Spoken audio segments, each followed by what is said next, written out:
We already have a video on the channel, but today at the LA Auto Show, I've actually been able to get in person with the new Hyundai Santa Fe for the first time. Big shout out to our friends over at TFL. They actually videoed this vehicle for us first because I wasn't able to attend the launch event. Now, the first thing you're obviously going to notice is that this is very different from the Santa Fe that it replaces. This has gone in an entirely different direction. Now it's going to be a 3-row vehicle or a 2-row vehicle, not just a 2-row, and it's going to be bigger, boxier, more off-road capable, certainly more off-road styled as well. Up front, you'll notice we have the big H sort of hammer, I guess, cross beam headlights here, whatever you want to call that design. Definitely sort of evocative of the H for the Hyundai logo, of course. Multi-module LED headlights there. We have some active grille shutters in the middle, and this upper section is entirely styling. It changes based on the trim you're looking at, but in every version, it's not going to do any cooling. It just gives it this blunt, very square kind of look. Now, as we move around to the side, this is the XRT version. This is the off-road version, so we get 245 with all-terrain tires on this model. Definitely an interesting choice. And you can see that they really went for sort of a Hyundai meets Land Rover meets Range Rover kind of look here, including this particular glass section of the vehicle, which I think really gives me those Land Rover-y vibes with a separate window here for the rear doors. You can see that's actually part of the rear door itself. This is a grab handle, so you can get up on the roof a little bit more easily. I think it's a little interesting that they've gone and done that, but it does seem like it could be convenient if you really want to put things on the roof, since the roof is considerably higher than before. We then have a big square window back here, because again, this is a 3-row vehicle. The squareness continues around the back where we find a very, very vertical hatch. That's really going to improve cargo practicality in all versions of the Santa Fe, regardless of how many seats you end up getting inside. The door release is right there. We have a backup camera in the middle, and everything back here seems very concept car-like, also relatively low. I know this has been controversial, but check this out. The taillights are below my waistline, and a lot of folks have really thought that was a peculiar look. Hyundai said they really wanted to give this that feeling of verticality and the feeling of space, and that was one of the ways they did it, but it does result in the hatch feeling enormously tall and very, very high-waisted because the glass line is right up there. For the North American market, the Santa Fe is only going to get 2 different engines. A 2.5-liter turbo producing 277 horsepower. It's a little bit less than we find in some of the other Hyundais that have that engine. Or a 1.6-liter turbocharged hybrid system producing about 232 horsepower. The interesting twist is that we're not going to get the plug-in hybrid system that we did find in the previous generation Santa Fe. Around the world, that will be offered, but in North America, it's going to be turbo or hybrid turbo only. That may have something to do with the fact that we have this 3rd row back here, although the Kia Sorento, which is not related to this, does have 3 rows and a plug-in hybrid, but it probably compromises a little bit more on space. So back here you can see it's a relatively small storage area. I could probably fit 2 large carry-on bags there. It's a little bit of extra storage space just underneath that floor. But the 3rd row itself, that's a little bit bigger than you might expect. Let's check it out. The 3rd row in the Santa Fe is absolutely enormous. Now, this is only a 2-person 3rd row, which I think is a little bit odd given just the size and boxiness and squareness of this vehicle. You can see how much headroom I have here. I have maybe about 1.5 inches, 2 inches of headroom left and a lot of width. I'm stretching out my arm. I can't even touch the window on the other side. I'll go ahead and move over so you can see there.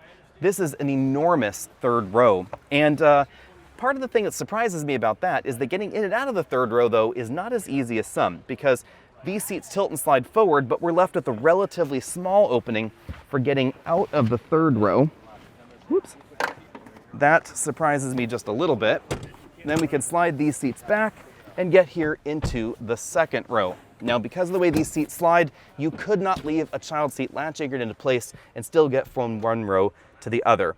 But there is a lot of room again here in this 2nd row. This is definitely wider than the existing Santa Fe, and again, very boxy. I have several inches between my head and the side of the ceiling here. Let's take a look at the front of the vehicle. Over here on the driver's side, we have 2-way adjustable lumbar support and seats that definitely are in keeping with the rest of the Hyundai lineup. They're not really breaking any new ground with the seat design, but they are definitely breaking new ground with the dashboard design.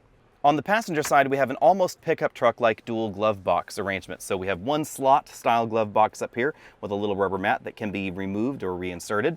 And then below that, we have a storage tray where you can put your smartphones. It's actually a really deep storage tray. Then below that, we have a bin-style glove compartment. You could definitely fit a large tablet computer inside. Continuing the horizontal and the sort of H-shaped theme of the exterior, we have similar lines over here on the interior, and a very boxy style to the front doors as well. You can see the boxy inserts right there and the little stripes just in front of that door handle. In the middle of everything, we have a center channel speaker, and rather unfortunately, I haven't been able to turn on the software for these big 2 screens in the dashboard, but this is essentially the same software we find in a lot of new Hyundai vehicles. It's going to support wireless CarPlay and Android Auto. We have that little selector button down there that seems to be the way to tell. Controls for the dual zone automatic climate control right here. Wireless charging mat, another place where you could put a second smartphone. And then here we have 2 big cup holders and an interesting center console that opens from either side. It actually is double hinged, so that way the passengers in the back can get in and out of there as well. Borrowing a page from other Hyundai models, we have a little fabric insert right over here on the left side of that dual LCD cluster. And then we have a decidedly Land Rover styled steering wheel here. The 4 dots is the new thing that Hyundai is doing in a lot of their vehicles, especially the Ioniq cars. And then we have the controls for the adaptive cruise control and infotainment on either side, with paddle shifters on the back of the steering wheel right around there. Be sure and let me know what you think of the new Santa Fe down there in the comment section below. I have to admit, I was surprised that Hyundai went in this direction so far from where the existing Santa Fe was. In a way, because this is almost the same size as a Hyundai Palisade as far as the seating arrangements on the inside. But it's a very different format of vehicle. This is boxier, so it's going to be more cargo practical. It's going to be more off-road oriented, and the Palisade veers on the side of luxury, kind of where the Santa Fe used to be. But now we have this more rugged, more boxy, and certainly more controversial design. Let me know what you think about this. It is interesting to me that they didn't just make the sides slab-sided. This actually has kind of a kink and a rounded section in the middle. We then get the straight lines here. I think it works in person as long as you're okay with this extremely low belt line for the lights and the extremely high side sheet metal line, because it's kind of an interesting combo of things. I do like some of the practical touches and some of the off-road capable touches we find around the vehicle. We have really big sturdy roof rails here with crossbars. It's clear that they're going after a more adventurous, maybe more Subaru-like audience.